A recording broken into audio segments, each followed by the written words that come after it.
మంచి నాయకులుగా మీరు ఎవరిని చూస్తారు? కాంశీరామ్, కేసీఆర్ ఇద్దరిలో ఎవరు? కాంశీరామ్ గారు బతుకున్నప్పుడు నేను విద్యార్థిగా ఉన్నాను. కానీ వారి ఐడియాలజీ అద్భుతం అండి. అంటే రాజ్యాంగబద్ధంగా ఎలాంటి వైలెన్స్ లేకుండా ఈ దేశంలో ఒక గెరిల్లా పోరాటం చేసి 85% బహుజన వర్గాల చేతిలో అధికారం ఏ విధంగా పెట్టాలని ప్రాణత్యాగానికి కూడా సిద్ధమైన వ్యక్తి కాంశీరామ్ గారు.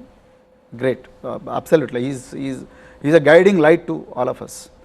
కేసీఆర్ గారు అదే ఆనాడు ఆంధ్ర పాలకుల చేతిలో తెలంగాణ పూర్తిగా ఇబ్బంది పడుతుంటే, పూర్తిగా ఎడారిలాగా మారే పరిస్థితి ఉంటే దాన్ని కాపాడాలని చెప్పేసి ఆయన కూడా ప్రాణత్యాగానికి సిద్ధమై నేను చచ్చినా మంచిదిగా నాకు తెలంగాణ కావాలి, తెలంగాణ వచ్చుడో కేసీఆర్ సచ్చుడో అనే నినాదాన్ని బహుళ ప్రజానీకం దగ్గరికి తీసుకుపోయి మరి రాజ్యాంగబద్ధంగా పోరాటం చేసి నక్సలైట్లాగా తుపాకీ పట్టకుండా రాజ్యాంగబద్ధంగా పోరాటం చేసి అంత తెలంగాణ పేర్లను కదిలించి ఇవాళ తెలంగాణ తీసుకొచ్చాడు. ఇద్దరు కూడా నాకు సోర్స్ ఆఫ్ ఇన్స్పిరేషన్.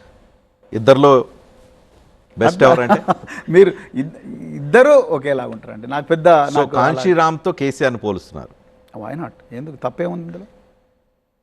కాంశీరామ్ పీడిత దళిత బహుజనుల కోసం పనిచేశారు. కేసీఆర్ ఆ స్థాయిలో ఉన్నారా మీ దృష్టిలో? చేస్తున్నారు, ఇంకా చేయబోతున్నారు. రాబోయే రోజుల్లో ఇంకా బాగా చేస్తారు. రాబోయే రోజుల్లో ఇంకా సంపదను పెద్ద ఎత్తున కూడా ఈ వర్గాలకు పంచే ప్రయత్నం కేసీఆర్ గారు కూడా చేస్తారు.